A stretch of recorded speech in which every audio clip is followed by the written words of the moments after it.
നമ്മൾ മലയാളികൾക്ക് ഏറ്റവും ഇഷ്ടപ്പെട്ട ആനയുടെ പേര് ചോദിച്ചാൽ നമ്മൾ പറയും തെച്ചിക്കോട്ട് രാമചന്ദ്രൻ, മംഗലകുന്ന് കർണൻ, പാമ്പാടി രാജൻ, ചിറക്കൽ കാളിദാസൻ എന്ന് പറഞ്ഞുകൊണ്ടേയിരിക്കും. പക്ഷെ എന്തിരുന്നാലും ഇതിനൊരു മറുവശമുണ്ട്. ഒരു നാടും തറവാടും പേരിനൊപ്പം ചേർക്കാതെ, ഒരു ചിട്ടക്കാരുടെയും ചട്ടങ്ങൾക്ക് തലയാട്ടാതെ കാടിന്റെ എല്ലാവിധ സ്വഭാവവും മനസ്സിലാക്കി ജീവിക്കുന്ന ആനകളുടെ പേര് ചോദിച്ചാൽ ആ കാട്ടാന പേരുകൾക്ക് ഒന്നാമതായി നമുക്ക് പറയാനുള്ളത് അരിക്കൊമ്പൻ എന്നൊറ്റ പേര് മാത്രമായിരിക്കും.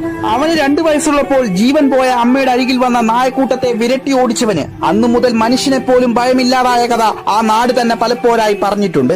അവനെ നിങ്ങൾ ഒട്ടും വേദനിപ്പിക്കാതെ കൊണ്ടുപോകണേ എന്ന് ചിന്നമല നിവാസികളും വാതോരാതെ ആവർത്തിച്ച് പറയുന്നുണ്ട്. അത്തരത്തിൽ ചിന്നമലയിലെ രാത്രികാലങ്ങളിൽ സ്ത്രീകളെ തേടിയിറങ്ങുന്ന മനുഷ്യ പിശാചുകൾക്ക് അരിക്കൊമ്പൻ എന്ന തലക്കെട്ട് അവസാനിക്കുമ്പോൾ മുഖത്ത് ചിരി വിരിയുന്നുണ്ടാകും. ഇടുക്കിയിലെ പേരുകെട്ട കൊമ്പനെ 4 കുങ്കിയാനകളുടെ സഹായത്താൽ നീക്കം ചെയ്യുന്ന ആനക്കേരളത്തിന് കുത്തിപ്പിടിച്ചിരുന്ന ഈ ആനക്കഥയ്ക്ക് അവസാന നിമിഷവും പ്രകൃതിയും കാറ്റും മഴയും കൂട്ടായി അവന് നിൽക്കുമ്പോഴും മനുഷ്യൻ എന്ന മനുഷ്യത്വം വിട്ട ആളുകൾ അവന് വില്ലനാവുകയാണ്. നമ്മൾ